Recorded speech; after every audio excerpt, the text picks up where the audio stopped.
नमस्कार दोस्तों, आपका स्वागत है आपके अपने यूट्यूब चैनल स्टडी प्लेटफॉर्म पर। दोस्तों, आज की इस वीडियो में हम लोग पढ़ने वाले हैं सोशल साइंस के मॉडल सेट को, जिसमें आपको लगभग 50 प्रश्न बताए जाएंगे जो आपकी एग्जाम की दृष्टि से काफ़ी इंपॉर्टेंट है, क्योंकि ये प्रश्न आपके एग्जाम में बार बार पूछ जाते हैं और ये मॉडल सेट आपके बिल्कुल एग्जाम के पैटर्न पर बनाया गया है।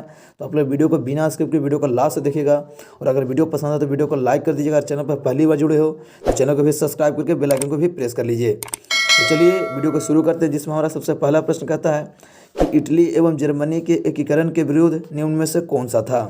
तो बताना है आपको कि इटली एवं जर्मनी के एकीकरण के विरुद्ध में निम्न में से कौन सा देश था। तो हमारा राइट ऑप्शन क्या हो जाएगा, ऑप्शन सी हो जाएगा। ऑस्ट्रिया था जो इटली एवं जर्मनी के एकीकरण के विरुद्ध में था। तो चलिए अब हम अगले प्रश्न की ओर बढ़ते हैं। प्रश्न नंबर 2 हमारा है कि काउंट काबूर को विक्टर इमैनुअल ने किस पद पर नियुक्त किया था।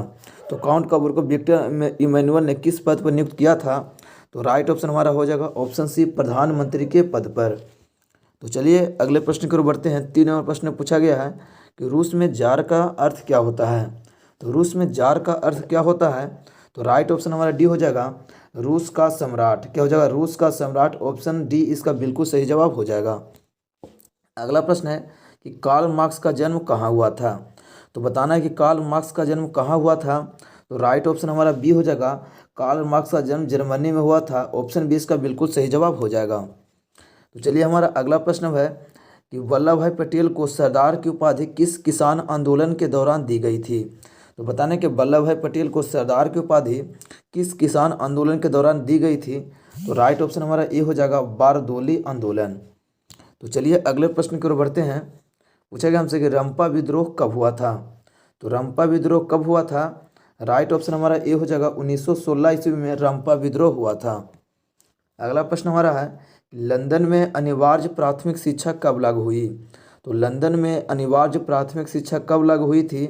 तो राइट ऑप्शन हमारा डी हो जाएगा, 1870 ईस्वी में लंदन में अनिवार्य प्राथमिक शिक्षा लागू किया गया था।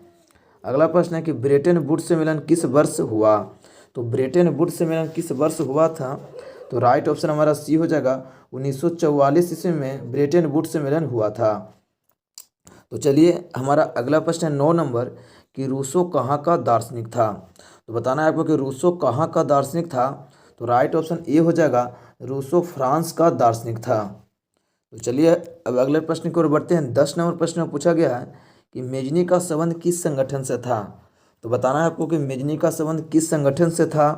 तो राइट ऑप्शन हमारा बी हो जाएगा, मेजनी का संबंध कार्बोनरीज संगठन से था। ऑप्शन बी इसका बिल्कुल सही जवाब हो जाएगा। तो चलिए अगला प्रश्न हमारा है कि सौर ऊर्जा निम्नलिखित में से कौन सा संसाधन है। तो बताइए आप लोग कि सौर ऊर्जा है जो कौन सा संसाधन है। तो राइट ऑप्शन हमारा बी हो जाएगा, सौर ऊर्जा है जो पुनः पूर्ति योग्य संसाधन है। ऑप्शन बी इसका बिल्कुल सही जवाब हो जाएगा। तो चलिए हमारा अगला प्रश्न है 12 नंबर कि तट रेखा में कितने किलोमीटर क्षेत्र की सीमा अपवर्जक आर्थिक क्षेत्र कहलाता है। तो हमारा राइट ऑप्शन इसका बी हो जाएगा, 200 किलोमीटर का क्षेत्र सीमा आर्थिक अपवर्जक क्षेत्र कहलाता है। तो चलिए हमारा अगला प्रश्न है 13 नंबर कि देश के बांधों को किसने भारत का मंदिर कहा था। तो बताइए आप लोग कि देश के बांधों को किसने भारत का मंदिर कहा था। तो राइट ऑप्शन हमारा डी हो जाएगा, पंडित नेहरू, यानी पंडित जवाहरलाल नेहरू ने देश के बांधों को मंदिर कहा था। ऑप्शन डी इसका बिल्कुल सही जवाब हो जाएगा। अगला प्रश्न है कि कुल जल का कितना प्रतिशत भाग महासागरों में निहित है। तो कुल जल का कितना प्रतिशत भाग है जो महासागरों में निहित है। तो राइट ऑप्शन हमारा सी हो जाएगा, 19.6%, सॉरी 96.6%। तो 96.6% है जो कुल जल है जो महासागरों में निहित है। तो आप लोग इसे याद रखिएगा। तो चलिए हमारा अगला प्रश्न है कि भारत का सबसे बड़ा जूट उत्पादक राज्य कौन सा है। तो भारत का सबसे बड़ा जूट उत्पादक राज्य कौन सा है। राइट ऑप्शन ए हो जाएगा, पश्चिम बंगाल। तो चलिए अगले प्रश्न की ओर बढ़ते हैं। 16 नंबर प्रश्न पूछा गया है कि निम्न में खरीफ फसल कौन है। तो बताना कि इन चारों ऑप्शन में से खरीफ फसल कौन है। तो राइट ऑप्शन सी हो जाएगा, चावल है जो खरीफ फसल का उदाहरण है। अगला प्रश्न है कि पक्की सड़कों की लंबाई की दृष्टि से प्रथम स्थान पर कौन सा राज्य है। बताना कि पक्की सड़कों की लंबाई की दृष्टि से प्रथम स्थान पर कौन सा राज्य है। राइट ऑप्शन बी हो जाएगा, महाराष्ट्र। चलिए हमारा अगला प्रश्न है कि निम्नलिखित में से कौन सड़कों का एक वर्ग नहीं है। तो बताइए कि निम्नलिखित में से कौन है जो सड़कों का एक वर्ग नहीं है। तो राइट ऑप्शन ए हो जाएगा पूर्व पश्चिम गलियारा। पूर्व पश्चिम गलियारा ऑप्शन ए बिल्कुल सही जवाब हो जाएगा। अगला प्रश्न है कि पूर्व मध्य रेलवे का मुख्यालय कहाँ स्थित है। तो पूर्व मध्य रेलवे का मुख्यालय कहाँ स्थित है। तो राइट ऑप्शन बी हो जाएगा हाजीपुर में पूर्व मध्य रेलवे का मुख्यालय स्थित है। अगला प्रश्न है कि बिहार की सीमा से रेल मार्ग की कुल लंबाई कितनी है। तो रेल मार्ग की कुल लंबाई कितनी है बिहार में।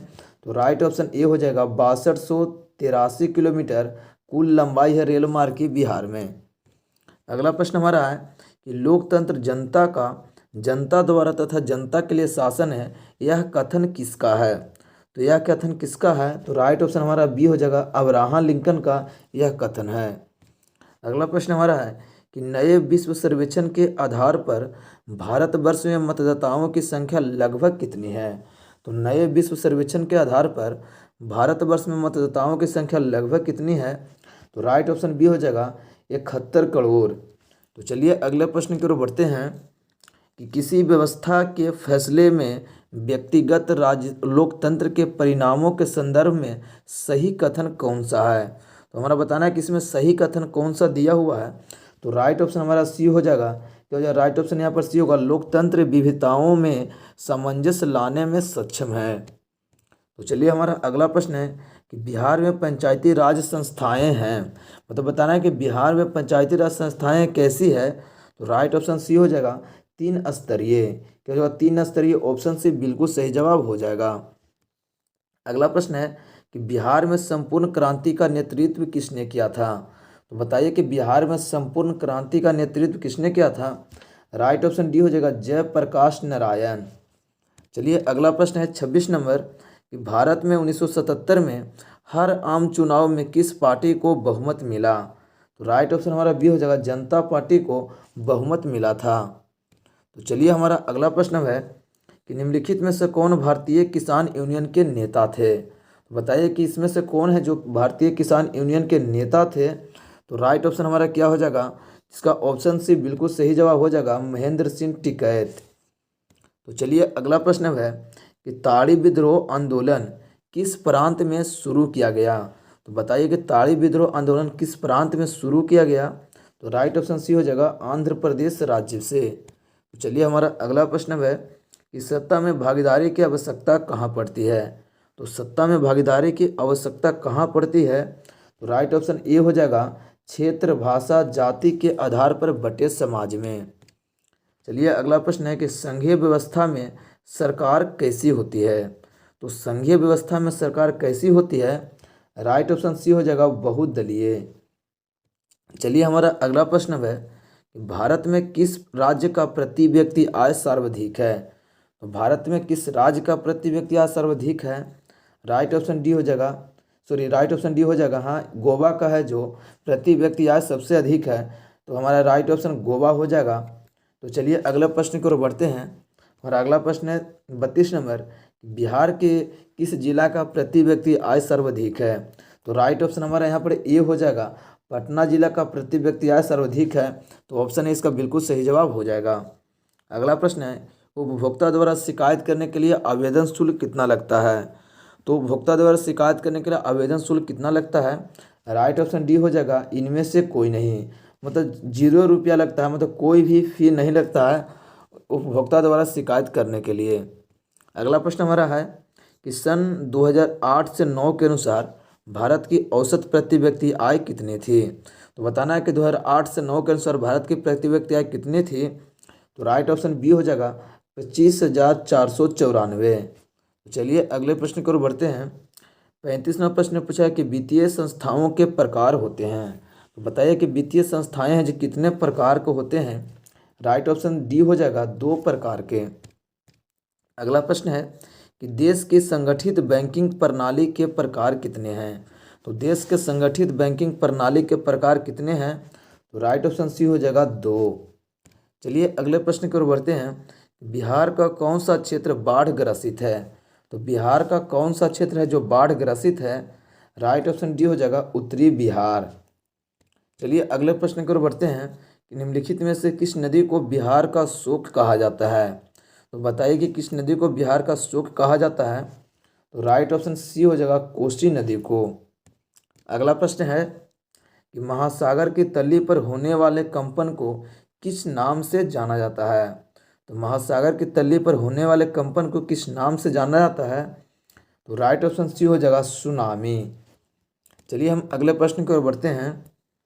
पूछा जा रहा हमसे कि मानव शरीर में, यहाँ पर मानव होगा, मानव शरीर में आग से जलने की स्थिति में जले हुए स्थान पर क्या प्राथमिक उपचार क्या करना चाहिए। तो राइट ऑप्शन हमारा सी हो जाएगा, क्या होना चाहिए यहाँ पर। तो ये राइट ऑप्शन सी नहीं होगा, राइट ऑप्शन ए हो जाएगा, ठंडा पानी डालना चाहिए। यहाँ पर ऑप्शन सी बिल्कुल गलत दिया हुआ है, ठंडा पानी बिल्कुल सही जवाब हो जाएगा। तो चलिए अगला प्रश्न हमारा है कि भारत में वित्तीय वर्ष होता है। तो बताना है कि भारत में वित्तीय वर्ष कब से कब तक होता है। तो राइट ऑप्शन सी हो जाएगा, 1 अप्रैल से 31 मार्च तक भारत में वित्तीय वर्ष होता है। अगला प्रश्न है कि बृहद क्षेत्र में जल की उपस्थिति के कारण पृथ्वी को क्या कहा जाता है। बृहद क्षेत्र में जल की उपस्थिति के कारण पृथ्वी को क्या कहा जाता है। तो राइट ऑप्शन बी हो जाएगा, नीला ग्रह। चलिए हमारा अगला प्रश्न है कि सूचना का अधिकार अधिनियम कानून कब लागू हुआ। तो सूचना का अधिकार अधिनियम कानून कब लागू हुआ। तो राइट ऑप्शन बी हो जाएगा 2005 में। चलिए हमारा अगला प्रश्न है कि वर्तमान में नेपाल की शासन प्रणाली क्या है। तो वर्तमान में नेपाल की शासन प्रणाली क्या है। तो राइट ऑप्शन ए हो जाएगा, लोकतंत्र। चलिए हमारा अगला प्रश्न है कि राजनीतिक दलों की मान्यता और उसका चिन्ह किसके द्वारा प्रदान किया जाता है। तो बताइए कि राजनीतिक दलों की मान्यता और उसका चिन्ह किसके द्वारा प्रदान किया जाता है। राइट ऑप्शन सी हो जाएगा, निर्वाचन आयोग द्वारा। अगला प्रश्न है कि भारतीय संविधान के अनुच्छेद 19 में देश के सभी नागरिकों को कौन सा मूल अधिकार दिया गया। राइट ऑप्शन ए हो जाएगा, स्वतंत्रता का अधिकार। तो चलिए अगला प्रश्न हमारा है कि टीपू सुल्तान कहाँ के शासक थे। तो टीपू सुल्तान कहाँ के शासक थे। राइट ऑप्शन ए हो जाएगा, टीपू सुल्तान थे जो मैसूर के शासक थे। अगला प्रश्न हमारा है कि जालियांवाला बाग हत्याकांड कब हुआ। तो जालियांवाला बाग हत्याकांड कब हुआ था। राइट ऑप्शन ए हो जाएगा, 13 अप्रैल 1919 ईस्वी में जालियांवाला बाग हत्याकांड हुआ था। तो आशा करता हूं दोस्तों कि इन सारे प्रश्नों को आप लोग याद कर लिए होंगे, क्योंकि ये प्रश्न आपके बोर्ड की एग्जाम की दृष्टि से काफ़ी इंपॉर्टेंट है। ये प्रश्न आपके बोर्ड की एग्जाम में जरूर देखने को मिलेगा। तो अगर वीडियो आपको पसंद है तो वीडियो को लाइक कर दीजिए। चैनल को अभी तक सब्सक्राइब नहीं किए हैं तो चैनल को भी सब्सक्राइब करके बेल आइकन को भी प्रेस कर लीजिए। तो चलिए दोस्तों, मिलते हैं अगले वीडियो में, तब तक के लिए जय हिंद, जय भारत।